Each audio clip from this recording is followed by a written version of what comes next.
Hey, what's going on? It's Bill Burr, and it's time for the Monday Morning Podcast for Monday, January 8th, 2018. That's a lot of eights, dude. I should go get a fucking scratch ticket and play nothing but eights. Dude, my number came in. Hit it for fucking 7 1/4. We're going to go down to fucking... What the fuck are those casinos down there?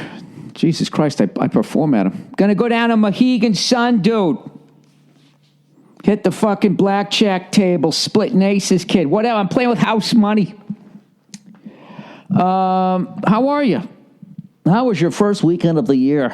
Did you enjoy it? There's only 51 left. Or 4 left if you listen to people who are fucking freaking out about global warming. I mean, you know, I'm not saying that it doesn't concern me, but I just kind of take it day to day. I look out the window, right? There's no zombies. I can turn on the faucet. There's still water. Okay. Right? You always got to look for the zombies first. I like the old zombies. You know what I mean? The ones that walked real slow. You had a fucking chance as opposed to now they're like running around all roided up. Roided up. That's right. They're on the fucking juice. All these zombies need to be tested. They got to get it out of the fucking league. All right? All those kills that all those other zombies have, that's why, like, zombies are killing so many people now. You know what I mean? Of course you don't. You don't know what the fuck I'm talking about. Neither do I. All right? If you're new to my podcast, how are you? Get ready to listen to some of the dumbest shit you're going to hear for like another 58 minutes, I think. Yeah, good call. Minute 52 into the podcast. I'm going to fucking pat myself on the back. That's the back of my head. That's why it was fucking sounded like, you know. Fucking wedding ring. You know what sucks about wearing a wedding ring? You got this little piece of metal on your hand. You hit yourself, you know. It's like a constant fucking... It's like a painful reminder. Oh, that's right, I'm married.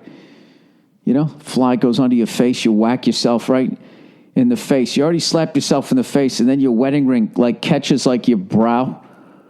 You know, you're like, fuck. And right after that happens, your wife goes, honey, could you? What? I was just asking if you could do me a favor. Where did that come from? I did the smartest thing tonight, right? Me and my wife, right? My wife, we had this, you know, every once in a while, you got to clean house, right? And be like, all right, let's go where the kid can't hear us. Let's just sit down, and we're going to talk about what we've been doing over the last, month, 6 months, decade, depending on how long it's been since you've had those talks, right? Having a talk in a relationship is like fucking the end of your year when you have to do your taxes and you didn't organize anything, and you got a year's worth of fucking receipts all sticking out all over the place, and you just keep putting it off, you know what I mean? The next thing you know, the box is fucking another box down the street, right? So we try to air it out.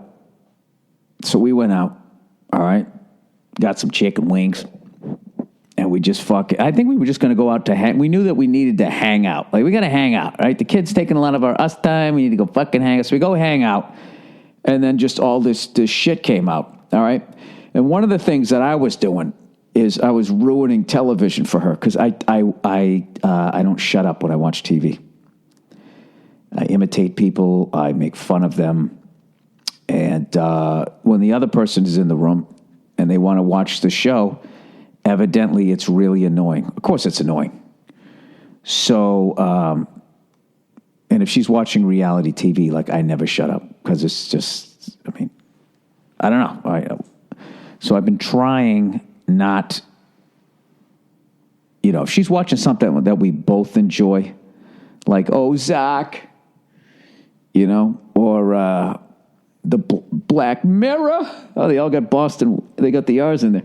All the shows that we like, Twilight Zone, all of that shit. If we're watching shit like that, I shut up. All right. But if it's anything else, I don't shut the fuck up. So if she's watching like reality shows. So tonight she was watching the Golden Globes. All right. And I know right there, I can't watch that show with her because she's going to get mad at me. So I just wanted to watch Seth's monologue I always watch the comic because it's such a fucking crazy gig, right? To come out there, you're doing all brand new shit, and like sitting right in the front row, like 2 feet away, is fucking Oprah Winfrey, and Samuel Jackson and Willem Dafoe. All these fucking people are there. It's like the whole everything you're watching at home on TV, right? Television shows, movies, all of a sudden it turns around and looks at you while you go out there with the new fucking 10 minutes or whatever the hell it is they do. So I'm watching that. Seth is fucking killing. And the first time I talked was at some point when I saw Oprah was sitting there, and I leaned over and go, "Can you imagine doing your jokes and Oprah is like right there?" She was like, "And?" And I was like, "Oh, fuck. All right." And I just, it's like, all right, I'm going to shut up. And then the award show started. And the smartest thing I did is I pretended I had to go do something. And I just sort of got up and I walked out. So I wouldn't do the rest of it. I wouldn't do the rest. I wouldn't ruin the fucking show for her. And guess what? We're not in a fight right now. It's unbelievable. And I just stayed in the kitchen. I made some waffles. I'm one of those breakfast for dinner kind of guys. That's how I do it. That's my swagger. That's the Marlboro man that I have in me. I just realized the second I said that, that's like some shit you say when you're trying to be interesting on a date, or if you're too dumb to know you're not interesting, you would say something. First of all, I want to thank everyone who's still listening to this. The fact that I said I'm a breakfast for dinner kind of guy, all right? What I should have said was I like having breakfast for dinner sometimes. But I said I'm a breakfast for dinner kind of guy. Once you say kind of guy, you should be legally required to do the double fucking pistol shot with you. With your fingers. I'm that kind of guy. Bang, bang.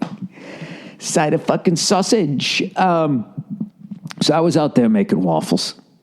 And she yelled out. She goes, Sammy won, Sammy won. Sam Rockwell won. So I obviously love Sam. And he did something that's really hard to do. He had a great speech. And then, I was watching a little bit more, and I felt all these things that I was going to say, so I just walked out. I walked out before I said something stupid, If your tux is all black, you're not a rapist. Welcome to the Golden Globes. Like, I would have been doing shit like that.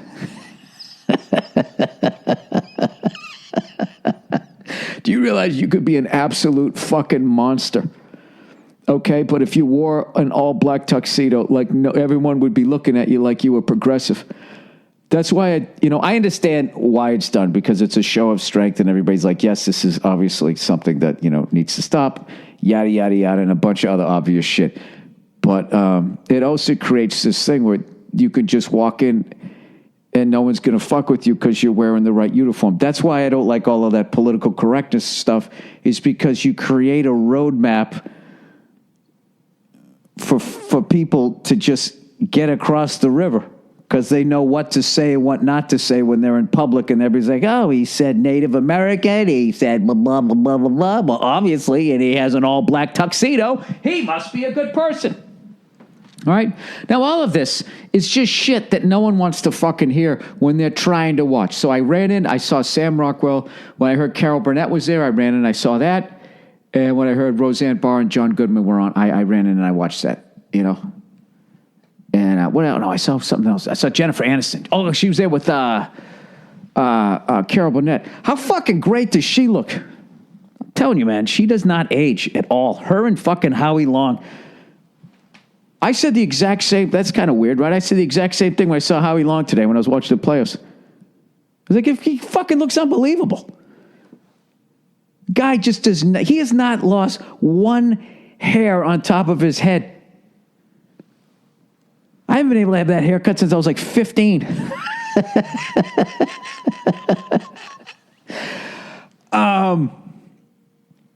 Anyways, I fucking watched so much goddamn sports this weekend, right? I did do a little Duolingo trying to get back into the whole, I have to become bilingual and I have to learn how to speak French because that's such a snooty fucking language and I'm such a dope. How hilarious would it be? That's what keeps me going. All right? Not respect for the culture, not trying to improve myself, just how fucking funny it would be if I was completely fluent in French and like really good at it. I could speak the slang, but I wouldn't have an accent. You know? I mean, just think of how much dumb shit I've said right now. And all of a sudden, out of nowhere, I could just start speaking perfect. I could go to Paris and no one would turn their fucking nose up at me. Oh, the opportunity. I'm telling you, I want to do that because I want to go there and I want to act like a fucking moron. I mean, I didn't have to act. I'd ramp it up, you know, and then just listen to hear what they would say. And I would 10 days of just laughing my fucking balls off and then ruining it for all you guys who go over there if you're from here. Anyways. So I had the Peach Bowl taped, recorded, saved in fucking digital space, whatever the fuck you kids say. And I was meaning to watch it because I came home from the Rose Bowl and I was like, holy shit, Central Florida won? So I actually put it on and my wife was sick this weekend. You know, everybody got the bug. Everybody got the stomach flu. I haven't got it yet, okay? I take these little chewables, all right? And I take a men's, what the fuck do you call it? A men's vitamin. What do they call those things? Men's Daily or some shit. I never take them. I take them when I start to feel sick. And I knew everybody was getting sick around me, so I just started fucking just chowing those things down, right? And I've been able to hold it off. And last night I actually slept in a different room. You know what I mean? I love my wife, but, you know, I'm not going to start puking and shitting, you know what I mean? Unnecessarily. I wouldn't put her through that, right? I mean, Jesus Christ, for better or for worse. And then there's like common sense. And my wife's cool as hell, so she was just like, yeah, get out of here. Get out of here. So I left. You know what's weird is when you ever just like, when I sleep in a different room, I sleep on the opposite side of the bed. So when I wake up and I get a sense that the edge of the bed is on the wrong side and I'm not on the road, you know, it freaks me out. Like, where the fuck am I? Did I get arrested for a murder I didn't commit? And then I open my eyes. I'm like, oh, fuck, no. I'm just sleeping in a different room in my own house. That's cool. So anyways, I watched the fucking Peach Bowl. And I watched Central Florida, man. What a fucking game. What a game, man. Central Florida, huh? This is long overdue. Congrats in that, I hope you say his name, Shaquem Griffin, the linebacker on that team. The guy's got one hand. He's got one hand, and he was dominating Auburn, who I swear to God, half of their guys looked like they had like 40 pounds on whoever they were lining up against. And I love Auburn. I love watching them beat Alabama. You know, I love seeing that shit. It's just fun. It's fun to see, you know, because Alabama's supposed to win. So Auburn was supposed to win that one. So, I mean, how do you not root for Central Florida? Central Florida, I went to their campus, right? Did I go to the Central Florida? I don't think I did. I went to the other one. Wherever the game was at the War and the Four, the one that's in Orlando, I went to that one. And I just went in and I looked at the campus and I was like, yeah, I could have got accepted here. I could have gone to this fucking school. Like their campus is in the middle of like a rotary. Like there's a big roundabout. And it's like they had a big roundabout and then they stuck a school right in the middle of it. So I had to root for them because I love that game so much, you know, so you got to love an underdog. So congratulations to them. And what else? Then I watched all of the playoffs, except no, I can't even say that. I watched 2 of the games today, and I missed, you know, I put the Kansas City game on right at the end, and because my brother texted me, he was talking about Sean McDonough's voice when it cracked. I can't believe the level of shit the guy got for that. That was a great call. It just wasn't a touchdown. Then everybody who's fucking miserable's got to trash the guy. I wish something as exciting as that happened every game just to hear him lose his shit. All I heard was a guy that loves the game and fucking loves his job. Everybody's like, yeah, did you hear his voice crack? I don't know. My voice cracks when I get excited, you know? Anyways, so everybody's jumping all over Andy Reid, you know, giving him shit for fucking, I don't even know what the hell happened. I have no idea. I know that their big fucking tight end, the potato sack race guy, I know he took a shot to the head, so he wasn't in the game. Obviously, that would change. Bill, you were literally going to break down a game he didn't watch? Yeah, probably. You know, loves to say, you know what, the guy can't get it done.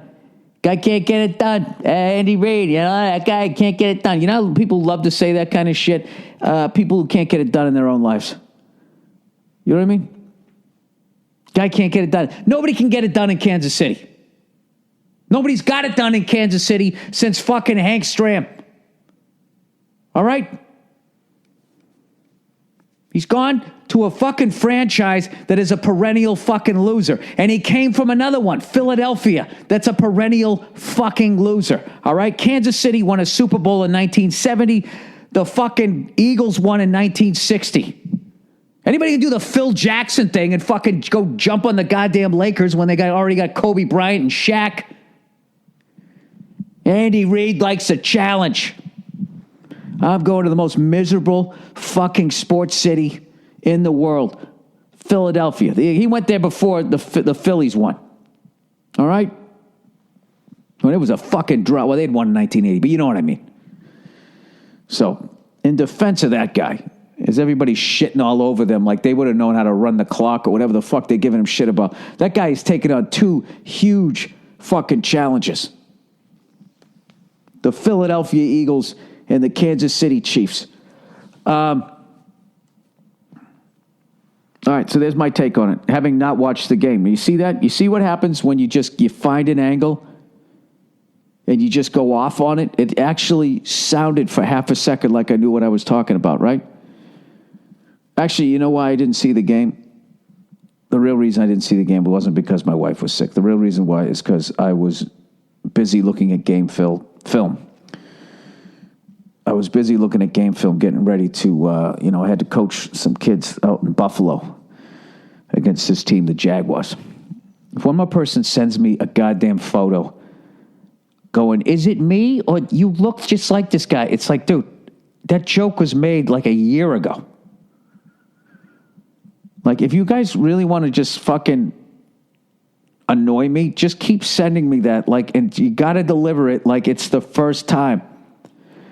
You know what I should have done? I should have started retweeting all of them. Or maybe that's what I need to do. I thought I already retweeted them to be like, this joke has been made. Can we build on it? I'm not saying don't make the joke, but you got to. Knock, knock, who's there? Banana. Banana who? Knock, knock, who's there? Banana. Banana who? I get it.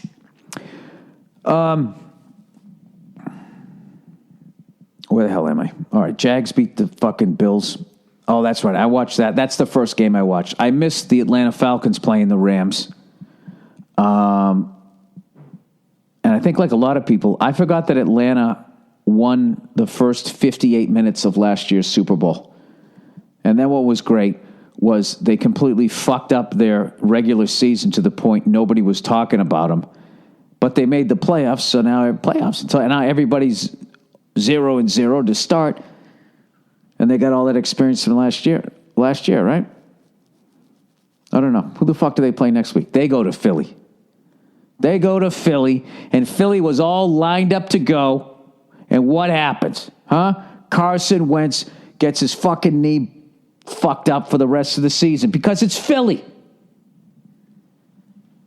Okay, and I'm not shitting on Philly. Any Eagle fan will tell you this. The second you put that fucking helmet on, somebody's got to break that curse, man. Do you think it's going to be Nick Foles? Does his last name sound too much like Follies? The Nick Foles Follies. If he fucking blows this game, I'm telling you right now, he's going to be starring in one of those ice capades. He'll be like the guy with the top hat, bringing out a bunch of old Eagles on ice skates that never won Super Bowls. I'm trying to figure out who I'm going to root for this year. Obviously, I'm rooting for the Patriots, but who else do I like? You know, I actually like the Saints. What a great game that was. Now, that game I saw against the fucking Panthers. A lot of drops, some critical drops by the Panthers in the first half. You know what I think is going to happen? I think Drew Brees the underrated Drew Brees. He's like third all-time passing. Nobody talks about him. You know what I mean? You know why? He's just a regular-looking guy. You know? He's a little taller than Doug Flutie. Okay? He's a little shyer than fucking Brett Favre. And he's not as good-looking as Tom Brady. You know? And he's down there in New Orleans, and nobody's paying attention. Nobody's fucking paying attention. And meanwhile, the guy's out there killing it. He's got a Super Bowl ring. So now he's going to Minnesota to face some guy named Case Keenum, who people are saying he's in the running to be the MVP of the league. He is. You think Drew Brees is afraid of that? I don't think he is. This is my prediction for next week, knowing nothing about the Minnesota Vikings. Okay? I say Drew Brees goes into Minnesota. Okay? And when he leaves, there's going to be a bunch of people crying at the Mall of America. I think the Saints go in, and they fucking beat Minnesota. You know, a buddy of mine was going, I can't believe Minnesota built another dome. They're like a cold city team. That's like a great advantage. And now Drew Brees is going to go in and play in a dome. He's going to be at home. And I was just like, why did they make a dome? And I was like, that's what I was thinking. But we're old guys. And I think that, the NFL's done with us. You know, they're now trying to move on to the millennials. And you got to build a dome because millennials don't like to go outside, right? So if you can just get them to an Uber, they'll get to the game. And then, look, you're back inside again. You're back inside. There's big TV screens. You can stare at those instead of watch the game. But you can sit here and say you were at what you watched on a TV. All right, the Patriots are playing the Titans. We'll see. We'll see how that one goes. You never know. And who do the Steelers got? The Steelers got the fucking... they got the Jags. Right? The Steelers got the Jags. I'm kind of happy both those teams. One of them is going to knock the other guy off. Although I am not excited. You know, if we get past the Titans, I am not excited to play the Steelers again because they already beat us once this year. But unfortunately... we were given the victory over that whole bullshit. I mean, it's a good thing because we ended up getting home field. But I always think the team that loses has the advantage the second time around. However, I just think Bill Belichick is such a superior coach. By the way, you know, do I really have to address this stupid shit about Bill Belichick? That he's going to leave the Patriots over a fucking personal trainer? I sometimes just... think that the fucking media just has it out for the fucking Patriots. I just don't understand. I've never seen such a big bunch of shit made out of nothing. And here's the thing.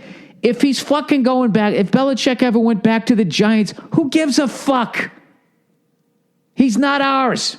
He started with the Giants. Okay, well, he didn't. He started with like the fucking Lions or something. But he started with the Giants, okay? That's where he got his first ring.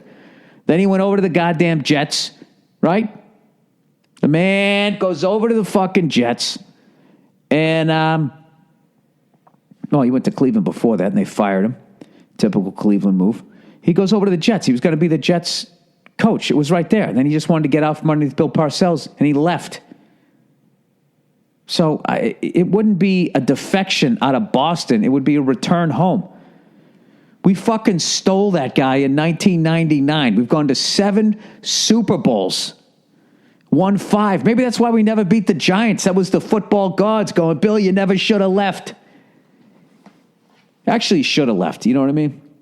That was like when he stepped out from Bill Parcells' shadow, became the fucking legend that he is now. But anyways, the end of the fucking day, I don't give a fuck about Tom Brady's personal trainer. I don't give a shit. Who the fuck would break up the goddamn band over that? Is beyond me. Am I really supposed to think that that's a real fucking thing? That would shock me. Not if he left. It would just shock me if it was over that. But, you know, Bill Parcells left over Terry Glenn. Rest in peace. You know?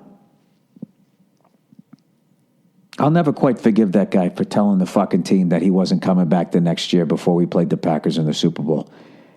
And, actually, has that ever even been confirmed? Somebody just told me he did that. All right, I'd like to apologize to Bill Parcells. What the fuck am I talking about here? What you're listening to is a man who did nothing with his weekend. That's what you're doing, okay? And that's why you're probably listening, because you probably did it too. All right.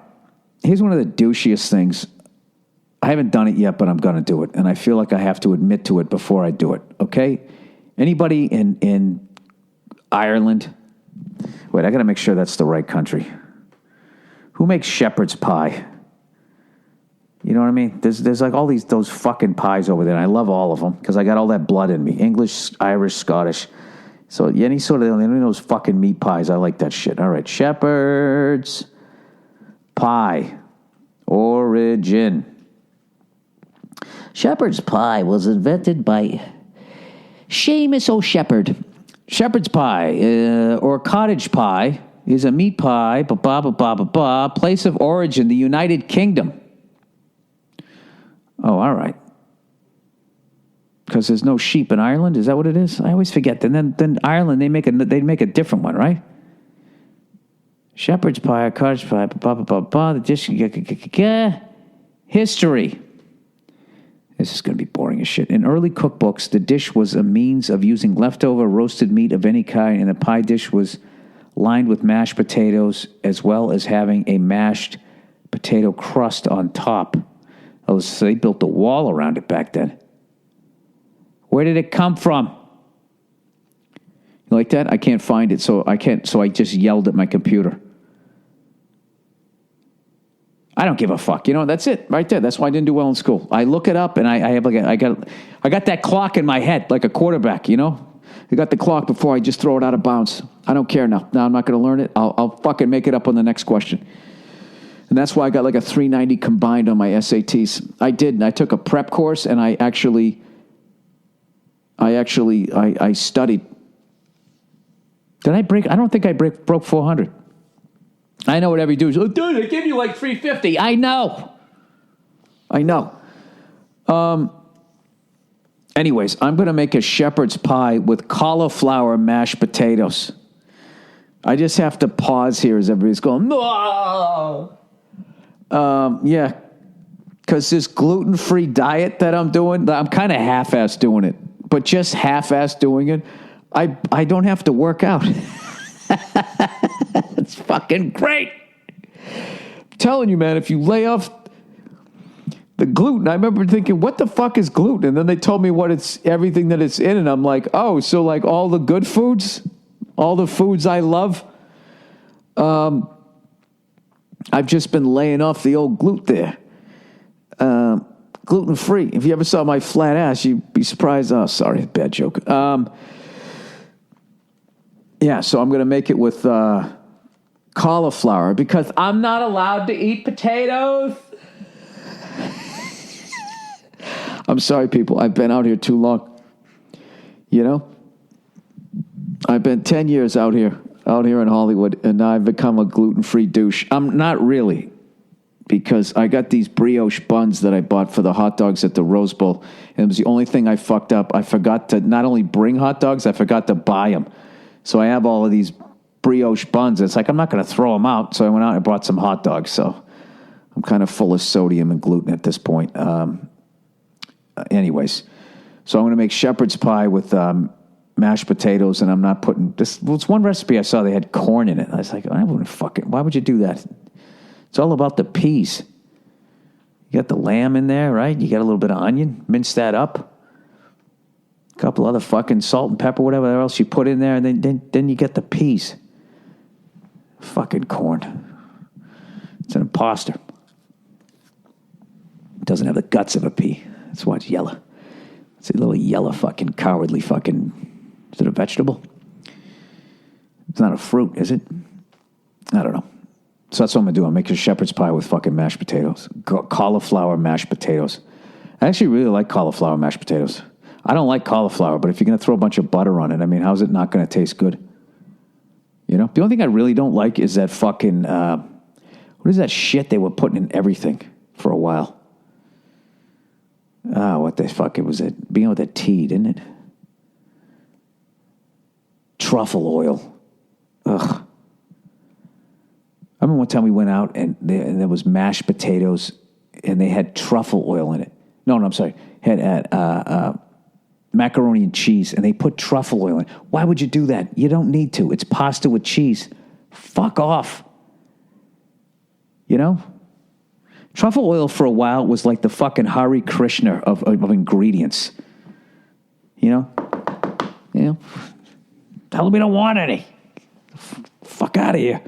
Leave me alone. And the waiter or the waitress, or is there I can't believe no one's been offended by that yet. Waiter and waitress, and we're all waiters. Is there a fucking gender neutral fucking term we can come up with that? A wait attendant. Well, that's going to get someone a body image. The fucking person who gives you your food who would rather be doing a different job for better money. There. Is that a good description? Was that genderless? Told me that there was only a little bit of truffle. There's just a hint of it. There's just a hint. There's just a dash.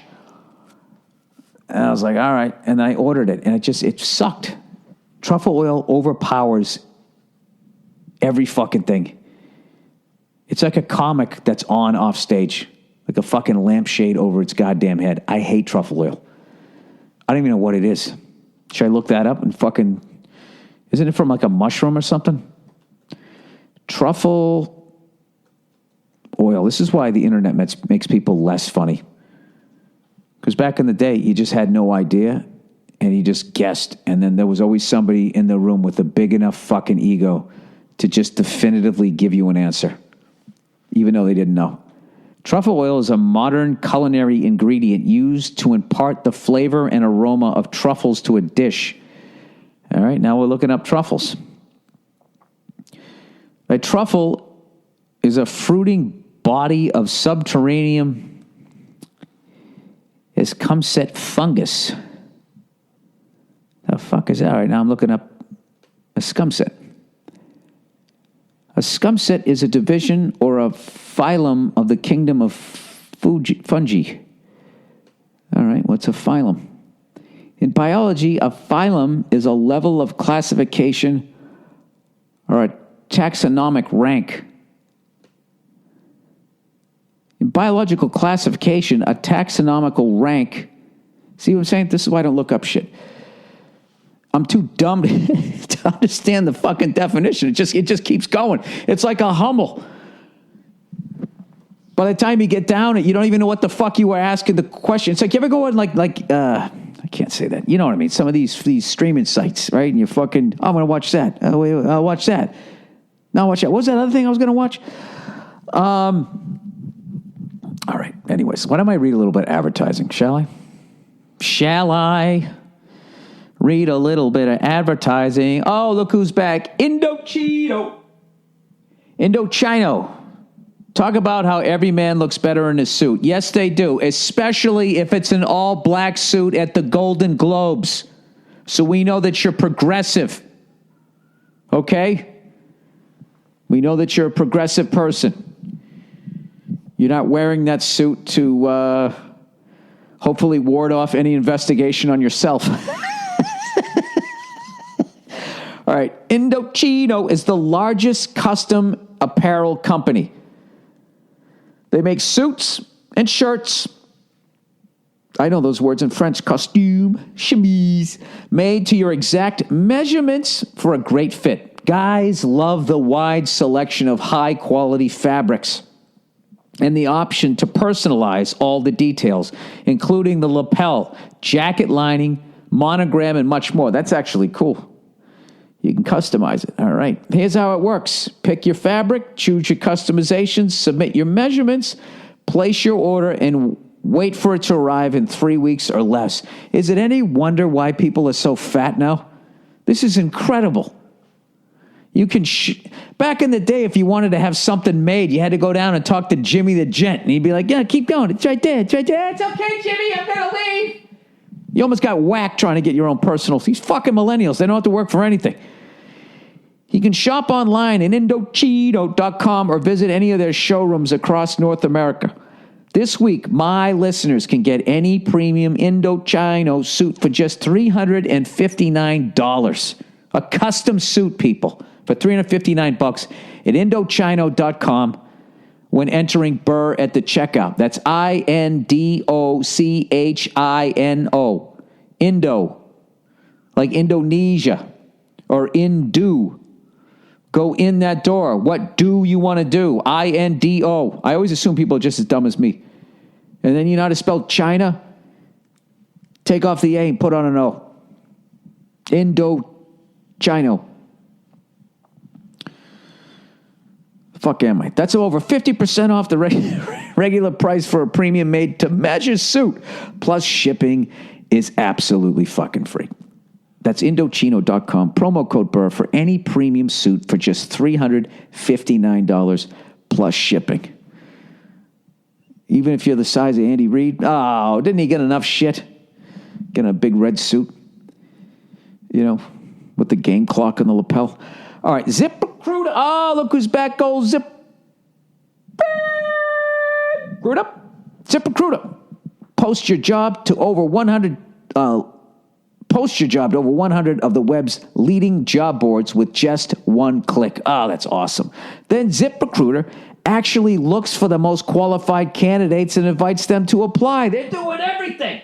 They even review every application to identify the top candidates so you never miss a great match. That's why Zip is different. Unlike other hiring sites, ZipRecruiter doesn't depend on the right candidates finding you. It finds them. No wonder 80% of employees who post on Zip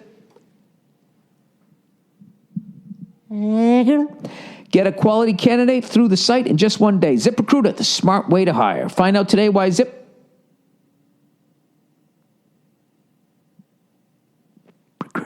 has been used by businesses of all sizes and industries to find the most qualified job candidates with immediate results. And right now, my listeners can post jobs on ZipRecruiter for free. That's right, free. Just go to ZipRecruiter.com/Burr. That's ZipRecruiter.com/Burr. One more time. Hey!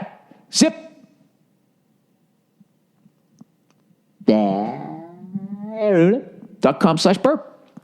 All right, how many more fucking beats? Oh, Jesus Christ. 2 more. Dollar Shave Club, dude. Dude, come on in. Where you been? Dollar Shave Club. At the store. At the store. Go down to the fucking Packy and get me a 12 a Natty Light. At the store, there are too many options. And you can't tell the difference between any of them. Then if you have any questions, the clerk usually doesn't know what the fuck they're talking about either. Or you can't really help you since they're not experts on the products. And usually, you know, there's just one person working the register and there's somebody else running around getting ice cream for old people. There's nobody there. You know what I mean? I love when the old people go into the fucking pharmacy to get their ice cream. You know? That's how they live off Social Security. You know, you make tough decisions like that. All of us running around going to these gourmet fucking places, they go to the pharmacy. Ice cream is ice cream. It all gives you a headache if you eat it fast enough. Dollar Shave Club makes it easy and convenient for you to upgrade to your shave. Upgrade your shave and your bathroom. They're going to remodel your bathroom? Jesus. Now you don't have to set foot in the store to get a high-quality shave and grooming products. Dollar Shave Club delivers them right to your door. Once again, making people fatter. But God damn it, you're going to look good and have a nice, smooth fucking face. If you're sick of the nonsense at the store, now's the time to try out Dollar Shave Club for a limited time. Dollar Shave Club is basically giving away their shit shower shave starter kit to new members. For only $5, this starter set features their exclusive razor and 3 trial size versions of their most popular products that help you stay so fresh and so clean. In your first box, you will receive their shave butter, body wash, and one wipe cherry butt wipes. You will also receive their executive razor, which includes their premium weighty handle and a full casket of cartridges. After the first box, replacement cartridges are sent for only a few bucks a month. This offer is exclusively available at dollarshaveclub.com/Burr. That's dollarshaveclub.com/Burr. Dollar Shave Club's high-quality products will have you covered from face cheeks to butt cheeks. There's no better time to try the club. And lastly, but certainly not leastly, the headliner, always bringing up the rear. loyal. No matter what I've ever said, they've always stuck with me. God bless them. You know them. You love them. You use them. Stamps.com, everybody. Here's a New Year's resolution you can actually keep. Add Stamps.com to your business and save a ton of time and money this year. Share your experience with how Stamps.com has helped you maximize. I'm going to start speaking in a different, when they try to tell me what to do in these things. Bill, if you could share your experience with how Stamps.com has helped you maximize time and money. Oh, geez, the amount of time I used to waste, I used to walk backwards to the, uphill to the fucking post office, with my wallet hanging out of the back of my pants through a bad neighborhood, But now with Stamps.com, they save me time and money. Almost everything you can do at the post office, you can do right from your desk. Plus, Stamps.com has postage, discounts. Yeah, I was trying to think what else you couldn't do. I guess you couldn't check out the girl's ass in front of you at the post at your house. But you know what? If you stick your scale close enough to the window, you can check out your neighbor. Not to mention, it's a fraction of the cost of those super expensive postage meters. Stamps.com will send you a digital scale that automatically calculates the exact postage. You will never overpay or underpay for postage again. And right now, you too can enjoy Stamps.com service with a special offer that includes a 4-week trial plus postage and a digital scale. Ready for a happy new year? Go to Stamps.com, click on the microphone at the top of the homepage and type in Burr. That's Stamps.com, enter Burr. All right. And we're done. We're done with the reads for the week. If you might notice, you might have noticed that I am in a little more of a perkier mood. I am in a great mood because guess what? I finally made a breakthrough in my rehab of this fucking lingering rotator cuff injury. You know what's funny? I don't even know if it's cup or cuff. I think it's cuff. I always forget. I think I said cup for most of my life. Let's go back to Wikipedia. Rotator. Oh, it's cuff. It's not cup. In anatomy, the rotator cuff is a group of muscles and their tendons that act to stabilize the shoulder. Yeah, that's the problem, because when they fucking don't, your shoulder kind of comes out of the socket, maybe? I don't know. The 4 muscles of the rotator cuff are over half of the 7 scapulohumeral muscles. Scapulohumeral muscles are a group of 7 muscles that connect to the humerus to the scapula. They are amongst the muscles that act on the glenohumeral joint. What the fuck is that? The shoulder joint. Oh, that's a shoulder joint. The glenohumeral joint. Who gives a fuck? Anyways, my shoulder's been bugging me, so I didn't understand. I didn't understand how to rehab. Like when I felt pain, I stopped. I didn't understand that you had to kind of go into it a little bit, like you're skimming the frosting off, right? Or if you're making steel-cut oats, that awful gluey shit on top, you just skim that off. You kind of got to do that with the pain. So this person told me this great exercise where I laid down on my back and then put my arm, like if I was standing up, I would be pointing straight ahead. But when you lay down your back, you're now pointing at the ceiling. Okay, I'm not saying put your arm up over your fucking head. Just point straight up and just start making little circles.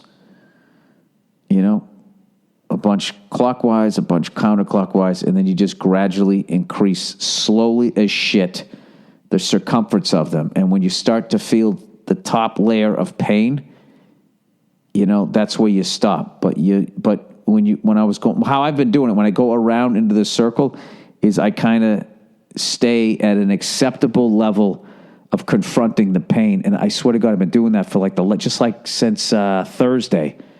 And I've gotten 30% increase, I would say, in my range of motion. And I feel like I can get this thing, I'm not saying re-strengthen it, but I think I can get it all back by the end of the fucking month. Oh, I can't say that because I don't want to fucking rush it because then I'll mess it up again. But I'm very excited about that. It's put me in a better mood. You know what they say? Hey, at least you got your health, because it puts you in a bad goddamn mood. All right, so somebody was asking me, Dean Del Rey's diet. Hi, Bill, can you please talk about Dean Del Rey's diet details on on his next podcast, I'd like to lose a little weight myself. So I have to go into Dean Del Rey's podcast, Let There Be Talk, from the All Things Comedy Network. Dean can explain it. I don't remember all of it. I just kind of I eat for breakfast, I have 2 eggs au veggie. And then I have 1 serving of steel-cut oats that take for fucking ever to cook. That's another way to lose weight, waiting for your food to be ready. And then for a snack, I'll have Ezekiel bread, which tastes like shit unless you put butter in this. And I have almond peanut butter. It's almond butter is what it is. And I have that, and that's actually fucking delicious, and it's filling. And then for lunch, I have quinoa with black beans, and then I throw salsa on top to give it some sort of fucking flavor. Because other than that, I've never eaten a shoe with a newspaper on top, because that's what it tastes like. And I try to avoid throwing salt or any of that shit in there. And then in the afternoon, I don't know. What the fuck do I have? There's always that one meal before you have the real meal. Right around 4 o'clock, I have a fucking, I don't know what. Sometimes I'll have whatever the fuck I want. And other times there's this pasta that's made out of chickpeas. It tastes a little weird, but it's not that bad, And then for dinner, I just have a protein with a salad, and I'm done. And I just drink waters, and I stay away from the booze and all of that bullshit. And it's this weird thing when you eat like that, where I think when you say, oh my God, this food's so boring and blah, blah, blah, blah, blah. It's because you're used to the sugar or salt. It gets your system going. Sugar's yeah, or salt does whatever the fuck salt does. It's you get your fix. So when you eat stuff that doesn't have any of that in it, you're just not hungry afterwards, and it's weird. But you feel energized. But it's a different kind of. You got to adjust your brain to the fueling your body rush, as opposed to the roller coaster of sugar and salt. So that's as much as I know about the diet. I've been doing that. And then, I eat like that most of the time. Probably 80% of the time I eat that way. And then occasionally, if I just want to have a fucking pizza, I eat it. But Dean doesn't. Dean just fucking stays with it. And that fucking guy, he every once in a while, he sends me a picture of him when I first met him. He doesn't even look like the same person. Because not only did he lose all this weight, his skin fucking cleared up. He used to look like a fucking cop with 20 years in, is what he used to look like, Now he looks like a fucking rock star. So I would listen to him, his podcast, Let There Be Talk. I'm sure he's had a dietitian or something. He gets great guests over there. All right, Bill, you're not an addict. Hey, old ginger balls. I'm a big fan of the podcast and looking forward to your next special and the new season of F is for Family. Keep up the great work. Thank you. I've been listening to the podcast for the last couple of weeks, and I've heard you going back and forth about abstaining from booze, and most recently about AA. Yeah, I'm sorry I said a lot of bad things about AA. If it fucking works for you, it works for you. It's just fun to make fun of that shit. What's funny? I saw the other day in a strip mall, there was, all these different stores. One of the stores there, it said Alcoholics Anonymous. You know what I mean? It's kind of putting it out there, isn't it? It's bad enough these poor people had to sneak into porno stores and that type of shit back when they were drinking. Now you're going to do that to them? Shouldn't it say Bill W's? Well, I guess if you didn't have that sign up, a bunch of cunts like me might be walking in what are you guys selling? And you guys would be like, hope. Smoke-filled room with donuts. I've been working in addiction. I'm back to the letter here. I have been working in the addiction field for over a decade. Teach an addiction course at a college and work at one of the most highly respected addiction programs up here in Canada. Oh, dude, you had it all. You had me until you said Canada. Canada doesn't count. Dude, you live in Canada. For me to be considered an alcoholic in Canada, I have to drink like fucking 2 cases of Molson. You guys are animals up there. Half you guys don't know you're alcoholics. You just think you're keeping warm. All right, let me not judge this guy. Now that I've mentioned my credentials, while at the same time sounding like a pompous cunt, all right, I love this guy. He called himself out on it. I can tell you that you are not an addict. Woo! It's like you are not the father. You are not an addict. From everything you have mentioned on the podcast, and I am a longtime listener. So when you say we listened the last couple of weeks, I guess you dip in and dip out, right? All right, the word addiction is thrown around a lot. So is the word hero. It's thrown around a lot and typically refers to any behavior that is out of our control. To put it as simply as possible, people will often say things like they're addicted to things like TV, shopping, sex, etc.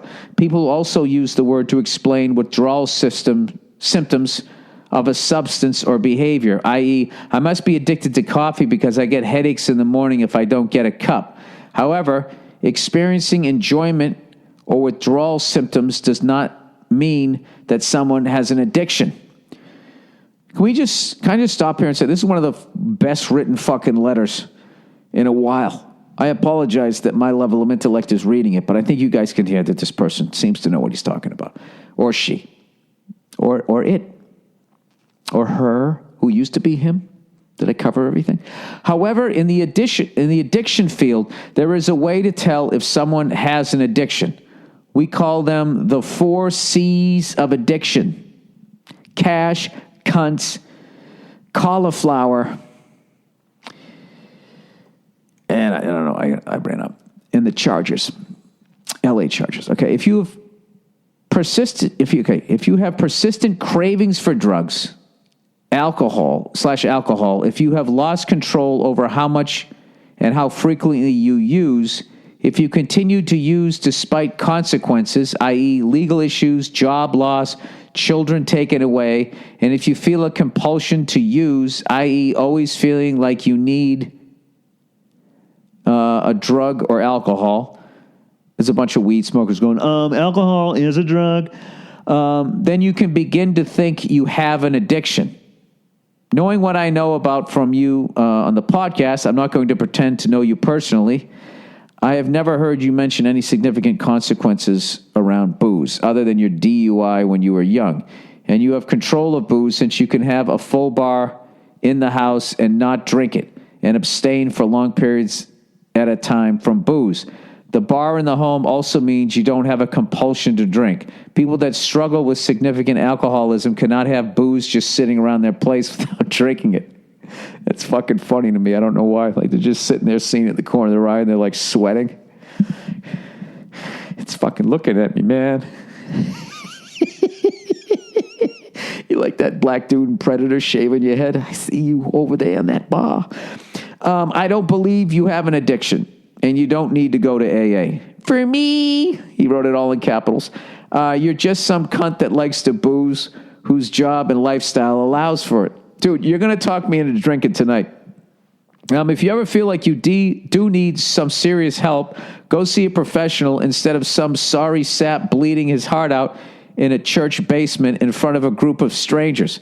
Having said that, I know AA does work for some people, and if you're into that, knock yourself out. You're just like me. You had to shit on it a little bit. Hope this helps and can silence the Bill W. listeners of the Monday Morning Podcast.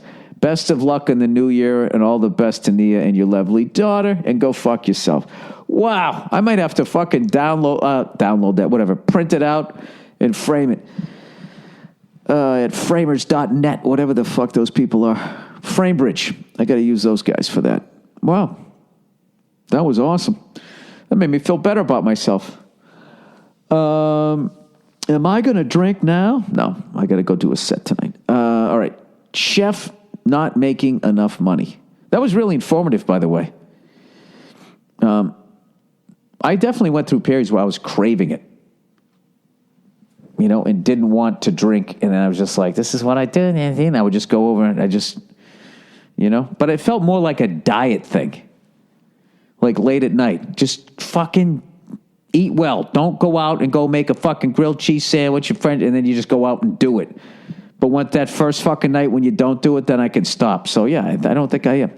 Bill, stop giving examples. The guy left you off the hook. All right. Chef not making enough money. All right. Dear Billy Betty Crocker. I like that one. Way to go, champ, on your pie-making skills. I'm the chef of a new restaurant. This year, the restaurant has made $100,000 more than the year before. The restaurant is doing great, but I'm making sad money. I have a wife and a daughter. My wife has always supported my cooking, but I don't make the money I should. Recently, my wife told me I could work with her brother as an electrician for the water district. I could be making 3 times more than what I could as a chef. I love cooking. It's the one thing that makes me happy. Do I hang tight with the cooking and do what I love, or skip out and go with the easy money? I have investors ready to support my cooking, but I need money now. Love to hear what your thoughts.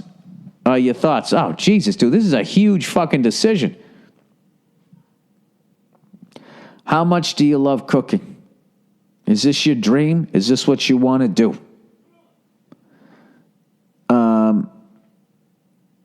I can only equate it to stand-up comedy. There is not a job out there that would have paid 3 times more than what I could make as a comedian that I would have ever even for a second considered. Ever. Not even for a fucking second. Okay? If you feel that way about cooking, then I would stay with the chef job. However, if you don't feel that way, then I would talk to somebody else. This is a major decision, dude. I'm not making this decision for you, but I can tell you, one of the great things about my dream of being a comedian was I really had no other options because I kind of sucked at everything else. And I was miserable doing anything else. And that was the only thing I ever did where the second I did it, I was just like, oh, I'm doing this for fucking ever. That's it. I don't give a shit. But I also didn't have a wife and a daughter at the time. There's a lot of variables here. You have investors ready to support your cooking, but I need money right now. I would say this: if you, this is your decision, buddy. If you decide to keep cooking, you got to get your wife on the right page. You guys got to get on the same page. If you really believe in yourself and that you can run a restaurant, you could be one of those guys, right? Walking around with the orange clogs, fucking riding a Vespa and all that shit, like Mario Batali. That was another guy. He grabbed a couple people's asses. Now I never get to see him again. You know what I mean? Can he just fucking, from his self-imposed exile, he can't just use the well method and show me how to make something? You just put him on a leash, right? You put him on a fucking leash and he can't go anywhere away from the island in his kitchen. Anyways, all right. That's what I would do. Okay, sir? I would ask, how much do you want to be a fucking chef? All right. And if you want to be a chef, you got to get your wife on the same page. Other than that, if it's not your fucking dream, then you could just fucking become an electrician who has the best fucking cookouts ever. All right. Ex-girlfriend hooks up with stranger at party we both attended. Okay. Hey, Billy, on the back 9 of life. That's true.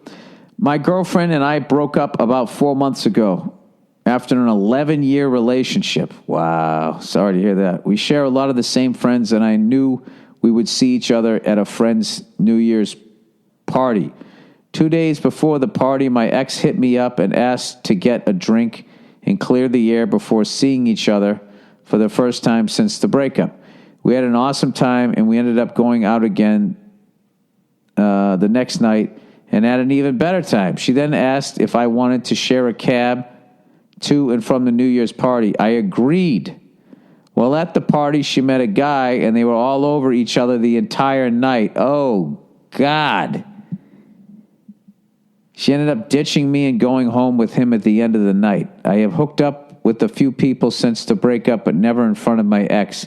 And after the previous 2 nights, I was absolutely devastated by what she did.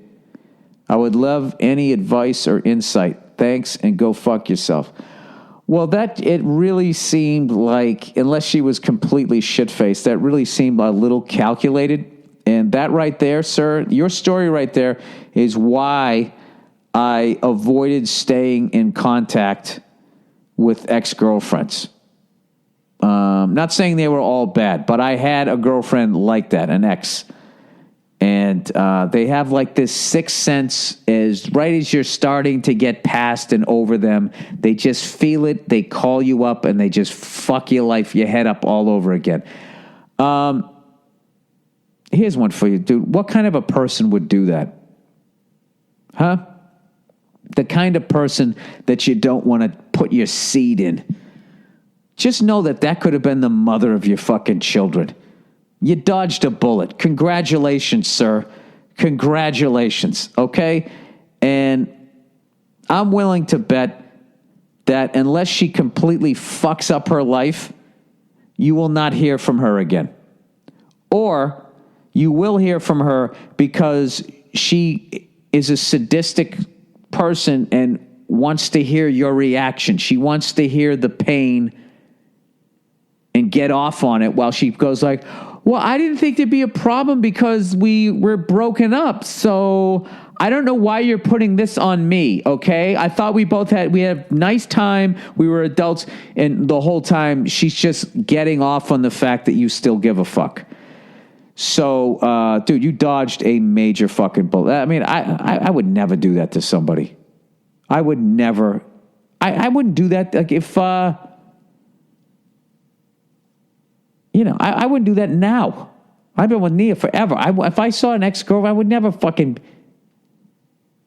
I would just whisper, Nia, let's get out of here. Let's get out of here, Let's go someplace a little more quieter. I would never do that to somebody. That's just a fucking asshole, male or female. To do that to somebody is a really fucking asshole thing. I'm sorry that happened to you, but you know what? You know what's great, dude? She's out of your life. She's out of your life. And you know what those people are about? They're like those what about Bob people.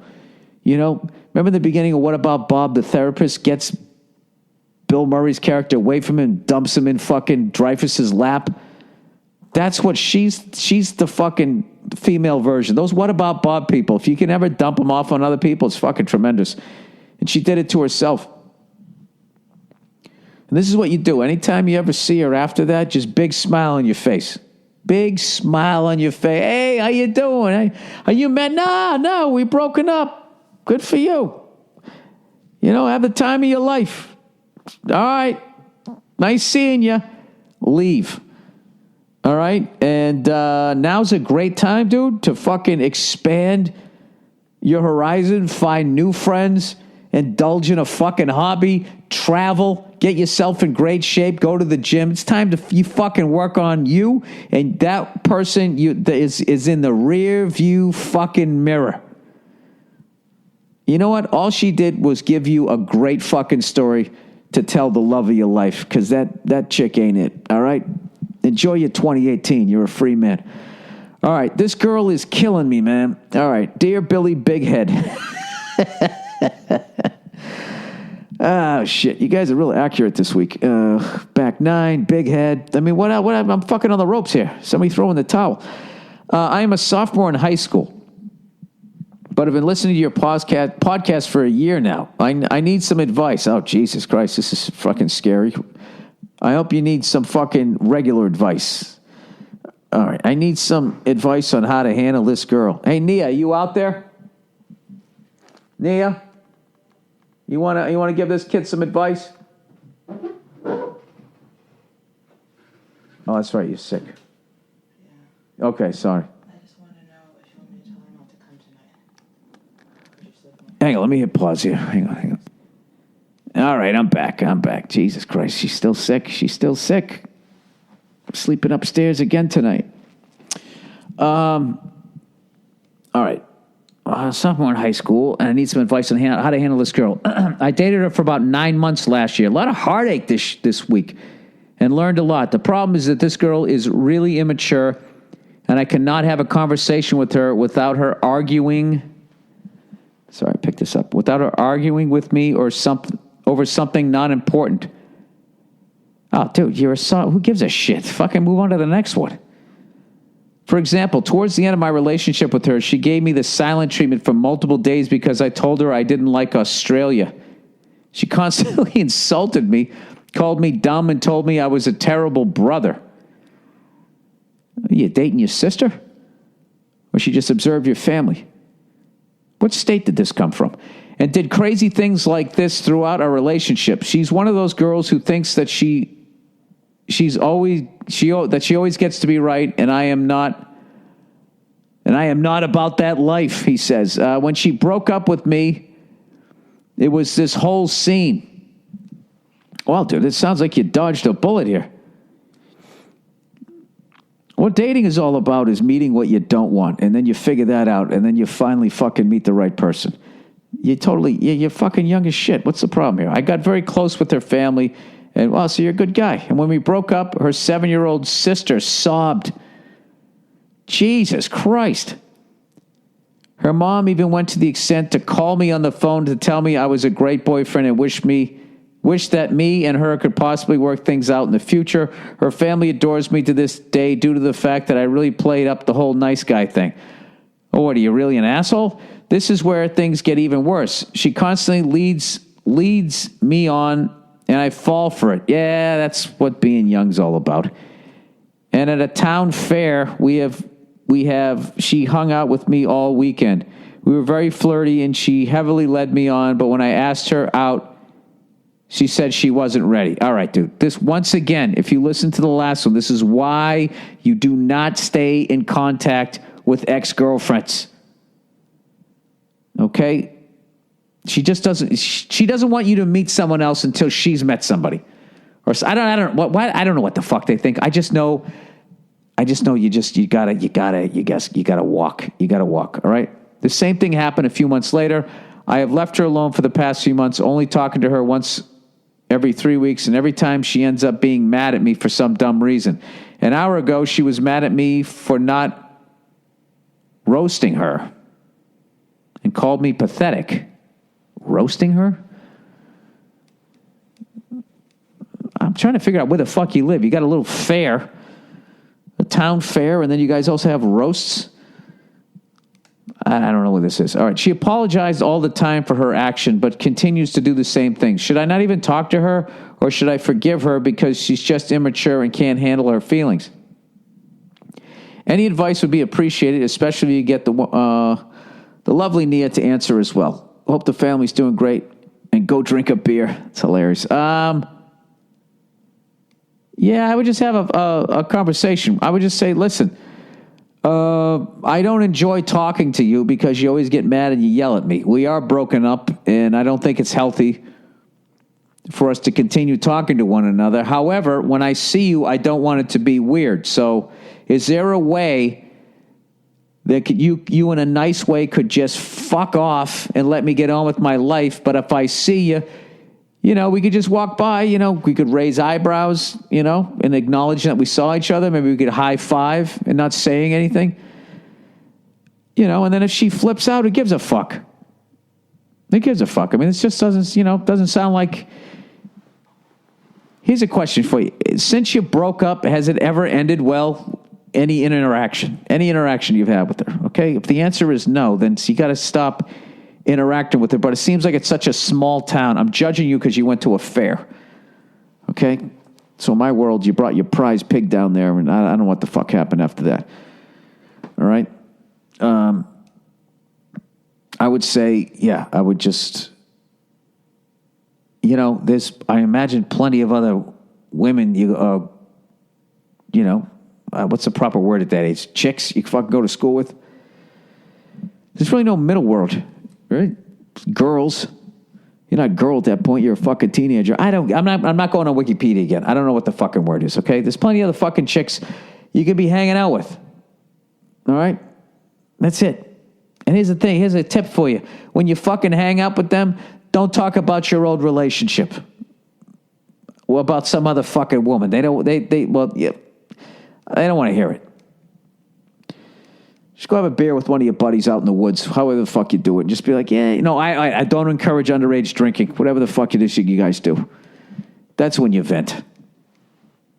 What you have to do is every time it starts to scab over, she calls up or you call her, and then you got an open wound again. What you got to do is you got to heal like a fucking X-Men.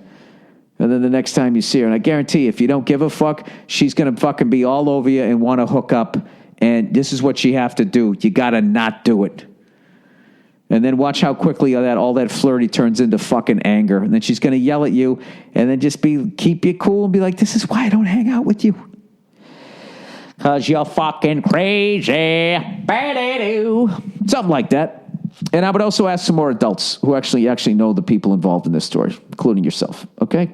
All right. Good luck to you. All right. Sister is obese. All right. Sister is obese. Dear Freckles, hoping you can offer some advice. My sister is and has always been on the heavy side. Oh, that sucks. But shit has gotten out of hand. If I had to guess, her body fat is easily 40 to 50%. I love her, and I'm struggling to get through to her. You seem like you never hold back or sugarcoat reality. Should I do the same in this situation? I don't want to send the poor girl into a whirlwind of emotions, and maybe that's what she needs. Thanks for the help. Oh, that's a big one, dude. I don't know how old she is.